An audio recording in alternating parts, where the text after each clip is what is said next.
Hi hello guys, welcome back to iDream media. ఈరోజు మనతో ఉన్నారు AMFI's certified mutual fund distributor P S Chandrasekhar గారు. ఈరోజు ఎపిసోడ్లో అసలు మీ దగ్గర ఉన్న అమౌంట్ని ఎంత స్ట్రాటజికల్గా ఎక్కడ ఇన్వెస్ట్మెంట్స్ చేయొచ్చు అని తెలుసుకుందాం. నమస్కారం సార్. నమస్తే అండి. సార్, నేను ఒక కేస్ స్టడీ గురించి ఎక్స్ప్లెయిన్ చేస్తాను. అందులో ఉన్న పర్సన్కి ఏది రైట్ ఏది రాంగ్ చెప్తారా? ఒక పర్సన్ దగ్గర 40 లక్షల రూపాయలు ఉన్నాయి లిక్విడ్ అమౌంట్ అనుకున్నట్లయితే, దాన్ని అతను మ్యూచువల్ ఫండ్స్ ద్వారా మంచి లంసమ్ క్రియేట్ చేయాలనుకుంటున్నాడు. మంచి ఆ లంసమ్ ఇన్వెస్ట్ చేసి మంచి కార్పస్ బిల్డ్ చేయాలనుకుంటున్నాడు. బట్ తనకు అప్పుడు ఒక డౌట్ వచ్చిందనమాట. 40 lakhs అమౌంట్, ఇప్పుడు దీన్ని ఒకేసారి నేను లంసమ్ పెట్టగలనా లేదంటే ఎస్ఐపి పెట్టాలా అని చెప్పేసి, దేనివల్ల బెటర్ అవుట్కమ్ ఉంటుంది అని చెప్పేసి తనకు డౌట్ వస్తుందన్నమాట. సో ఇతనికి మీరు ఇచ్చే క్లారిటీ ఏంటి? విరాజ్ గారు, ఈ ప్రతి ఒక్కరి దగ్గర లంసం ఉండేటప్పుడు ఈ ప్రతి మైండ్లో నడుస్తున్న ఒక క్వశ్చన్ ఏంటంటే ఇదే: మొత్తం డబ్బులు ఒకేసారి పెట్టాలా లేకపోతే క్రమబద్ధంగా ఇన్వెస్ట్ చేస్తూ పోవాలి. సరే, ఇది ఏం చేస్తారంటే, ఒక 40 లక్షలు మీ అకౌంట్లో ఉంది, మీకు మీకు మీకు ఆ డబ్బులు ఎలాంటి ఉపయోగము ఎక్కడ ఏం పెట్టే ఆలోచన లేదు. అంటే ఇన్వెస్ట్మెంట్ పరంగా తప్పించి ఒక బిజినెస్ స్టార్ట్ చేద్దామనో లేకపోతే ఇంకేదైనా చేద్దామనో ఒక థాట్ లేదు. థాట్ లేనప్పుడు మీరు ఇన్వెస్ట్ చేయాలి. ఆ డబ్బులు అంటే 40 లక్షలు మీ దగ్గర ఉన్నాయి, మీరు ఇన్వెస్ట్ చేయాలి అంతే. మ్యూచువల్ ఫండ్స్లో ఇన్వెస్ట్ చేయాలి. మ్యూచువల్ ఫండ్స్లో ఇన్వెస్ట్ చేయాలి అనుకున్నప్పుడు ఫస్ట్ క్వశ్చన్ వాళ్ళకి వచ్చే మైండ్లో ఏంటంటే, ఒకేసారి వేసేయాలా లేకపోతే క్రమబద్ధంగా ఎస్ఐపి అనేది స్టార్ట్ చేసుకుంటూ ఇన్వెస్ట్ చేసుకుంటారు. జనరల్గా ఏమవుతుందంటే సార్, ఇలాంటి వాళ్ళు ఇప్పుడు మా మ్యూచువల్ ఫండ్ డిస్ట్రిబ్యూటర్స్తో మాట్లాడతారు. మేము చెప్తాం స్ట్రాటజీ, మేము ముందు చెప్పాం. రైట్, మా ప్రొఫెషన్ అది. When they come and invest through us, will try to suggest. Right, ఒక పోర్ట్ఫోలియో అనేది క్రియేట్ చేసి, why I say this is nothing is free in this world కదండి విరాజ్ గారు. సో ఒక కస్టమర్ అడిగారు, సో ఐఎమ్ సజెస్ట్ చేస్తున్నా, దీని మీద మాట్లాడుకుంటాం సార్. మనం 40 lakhs ఆయన దగ్గర ఉంది, లంసమ్ ఇన్వెస్ట్ చేయాలా సార్, ఎస్ఐపి ఇన్వెస్ట్ చేయాలా అని అడిగారు.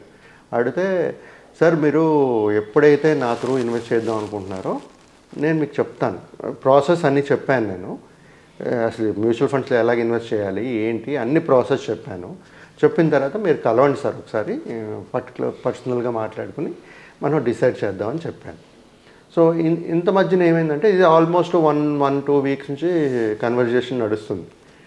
ఈ మధ్యన వాళ్ళ ఫ్రెండ్స్ ఎవరెవరినో అడిగి ఉంటారు. ఆయన ప్రతి ఒక్కరు అడుగుతారు కదా, అంత డబ్బులు ఇన్వెస్ట్ చేసేటప్పుడు సేఫ్టీ కోసం దీనికోసం.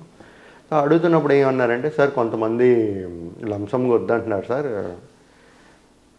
సిప్ చేయమంటున్నారు, క్రమబద్ధంగా సిప్పు కానీ ఏదో చేయండి, కానీ మ్యూచువల్ ఫండ్స్ మంచి ఇన్వెస్ట్మెంట్ ఇది ఇన్వెస్ట్మెంట్ ఇన్స్ట్రుమెంట్, అక్కడ ఇన్వెస్ట్ చేయండి, కానీ కొంతమంది రెగ్యులర్గా సిప్ రూపంగా ఇన్వెస్ట్ చేయండి అని చెప్తున్నారండి సార్. సజెషన్స్ ఫ్రెండ్స్ లేకపోతే వాళ్ళ చుట్టాలు ఎవరో. ఇప్పుడు మ్యూచువల్ ఫండ్ డిస్ట్రిబ్యూటర్గా నన్ను అడిగారు అనుకోండి సార్, నేను చెప్పేది ఏంటంటే సార్, ఎప్పుడైతే మీకు డబ్బులు అవసరం లేదో, 40 లక్షలు ఉంది, 40 లక్షలు మీకు ఒక 25 సంవత్సరాలు 25 సంవత్సరాలు మీకు వద్దు అనుకుంటున్నారో, అది మీరు ఇన్వెస్ట్మెంట్ చేసి గ్రోత్ చేయాలి అనుకుంటున్నారా, లంసమ్గా చేయమంటాను నేను. బట్ ప్రొవైడెడ్ మార్కెట్ వాలటాలిటీ చూసుకోండి. ఇప్పుడు లాస్ట్ 2-3 weeks 4 weeks మార్కెట్ పడుతుంది, బాగా వాలటైల్గా ఉంది, పడుతుంది. రైట్, కరెక్షన్ మోడ్లో ఉంది. నేనేమంటానంటే సార్, ఇక్కడ మేబీ ఇప్పుడు లంసమ్గా ఎక్కువ అమౌంట్ ఒకేసారి ఇన్వెస్ట్ చేసేటప్పుడు దాని రిటర్న్స్ డిఫరెంట్గా ఉంటుంది. 25 years మీరు ఇన్వెస్ట్ చేస్తున్నారు అనుకోండి, ఓకే, 40 lakhs వేసి 25 years మర్చిపోయారు, దాని రిటర్న్స్ ఒక డిఫరెంట్ ఉంటుంది. అదే మీరు ఈ 40 lakhsని మీరు 25 years మీరు ఇన్వెస్ట్ చేసుకుంటూ పోతే దాని రిటర్న్స్ డిఫరెన్స్ ఉంటుంది. ఫస్ట్ అది అర్థం చేసుకోవాలి. మనం ఈ 40 lakhs ఆ డిఫరెన్స్ అనేది చూద్దాం సార్. ఇవాళ లంసమ్గా 25 సంవత్సరాలు వేసారనుకోండి సార్, ఆయన ఇన్వెస్ట్మెంట్ ఈ 12% రిటర్న్స్ తీసుకోండి, 40 lakhs ఇన్వెస్ట్ చేస్తారు. ఆయన చేస్తే సార్ ఆయనకి 6.8 crores కార్పస్ అనేది క్రియేట్ అయ్యింది. అదే డబ్బులు సిప్ 40 lakhsని ఎవ్రీ మంత్ 25 yearsకి సిప్ కట్టారనుకోండి, అంటే సిప్పు ఎంత అంటే 13,333 రూపాయలు పర్ మంత్ సిప్పు 25 years కట్టారు. 40 lakhs అప్రాక్సిమేట్గా కట్టేశారు. కట్టిన కార్పస్ ఆయన క్రియేట్ అయింది 2.27 crores. 6.8 crores ఎక్కడ, 2.27 crores ఎక్కడ?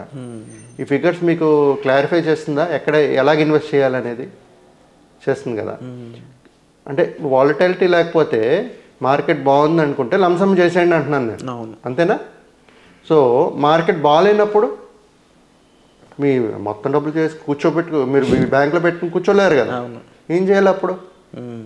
పార్ట్ ఆఫ్ ద అమౌంట్, అంటే ఒకవేళ మీకు ఇంకా అదర్ సోర్స్ ఆఫ్ ఇన్కమ్ లేదు, జీతం లేదు, మీరు యాడ్ స్టెప్అప్ చేయడానికి అనుకునేటప్పుడు ఈ ఈ ఈ 40 crores కొంత అమౌంట్ ఎస్ఐపి పెట్టుకోండి, కొంత అమౌంట్ పెట్టండి. అప్పుడు ఏంటంటే కార్పస్ ఇప్పుడు 2.27 అన్నాను, ఒకటేమో 6.8 crores అన్నాను, దాని మధ్యన కొంచెం ఎక్కడ వస్తుంది, రైట్? 2 to 6 మధ్యలో వస్తుంది, డిఫరెన్స్ వస్తుంది. బట్ నేను చెప్పేది ఏంటంటే మార్కెట్ వాలటైల్ ఉండేటప్పుడు ఒక శాలరీ అనేది ఉంటే దీని కాకుండా, ఎందుకంటే ఇదే ఉండదు కదా, జనరల్గా సంపాదిస్తుంటారు ప్రతి ఒక్కరు. ఇది సేవ్డ్ ఇన్కమ్, ఆల్రెడీ ఉండే ఇన్కమ్, సారీ ఇన్వెస్టర్ ఉండే అమౌంట్ వాళ్ళ దగ్గర ఆల్రెడీ సేవ్ చేసిన అమౌంట్ 40 lakhs ఉంది, శాలరీ కూడా ఉంటుంది. ఉండేటప్పుడు దాన్ని ఒక చిన్న అమౌంట్ సిప్ స్టార్ట్ చేసుకున్న దాంట్లోనే యావరేజింగ్ అవుతుంటుంది. సో అప్పుడు మీ కార్పస్ అనేది ఇంకా ఎక్కువ పెరుగుతుంది.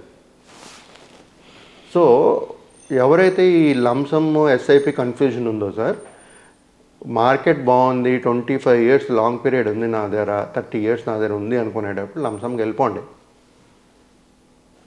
ప్లస్ శాలరీ ఉంటే ఎస్ఐపి యాడ్ చేసుకోండి. లేదు శాలరీ లేదు, మార్కెట్ వాలటైల్గా ఉంది అనుకునేటప్పుడు ఈ లంసంలో కొంత కొంత అమౌంట్ తీసి ఎస్ఐపి చేయండి, మిగతాది లంసంగా పెట్టేయండి.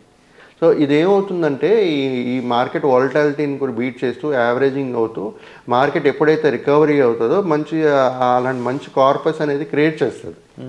సో మీరేంటంటే ఇక్కడ ప్రతి ఒక్కరికి అడిగితే ప్రతి ఒక్కరు ఒక్కొక్క సలహాలు ఇస్తారు, వేరే వేరే సలహాలు ఇస్తారు.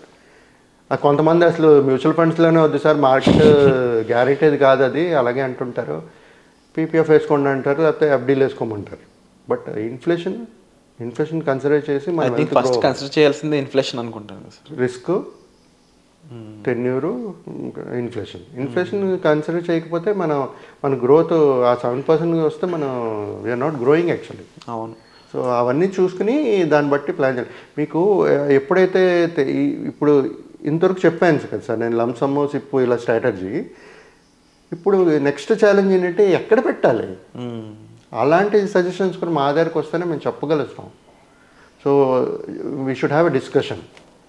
సో ఇంత పెద్ద అమౌంట్ పెట్టేటప్పుడు నేను ఒక సజెస్ట్ చేసేది ఏంటంటే పర్సనల్గా కలిస్తే మన డౌట్స్ అన్నీ క్లియర్ అయ్యి మనం ఒక స్ట్రాటజీ పెట్టుకుని ముందుకు వెళ్ళొచ్చు sir. Very clear sir. And తప్పకుండా ఎంత పెద్ద అమౌంట్ ఇన్వెస్ట్ చేస్తున్నప్పుడు తీసుకోవాల్సిన జాగ్రత్తలు చాలా ఉంటాయండి. అండ్ ఈ అమౌంట్ని సరిగ్గా యూటిలైజ్ చేసుకోగలిగితే మీరు చాలా బెటర్ ఒక పెద్ద అమౌంట్ని చాలా ఈజీగా మీరు క్రియేట్ చేయొచ్చు. బట్ దానికి మీరు వెచ్చించాల్సిన తెలివితేటలు, నాలెడ్జ్, ఇన్ఫర్మేషన్ ఏది తీసుకున్నా అది మీరు ఆ గైడెన్స్ని కేవలం ఒక ప్రొఫెషనల్ దగ్గర మాత్రమే పొందగలరు. సో అలాంటి ప్రొఫెషనల్ అయిన పిఎస్ చంద్రశేఖర్ గారితో మీరు మాట్లాడాలనుకున్నట్లయితే డిస్ప్లే అవుతున్న నెంబర్స్ కాల్ చేసి మీరు పర్సనల్ అపాయింట్మెంట్ అనేది బుక్ చేసుకోవచ్చు. Thank you so much. Thank you.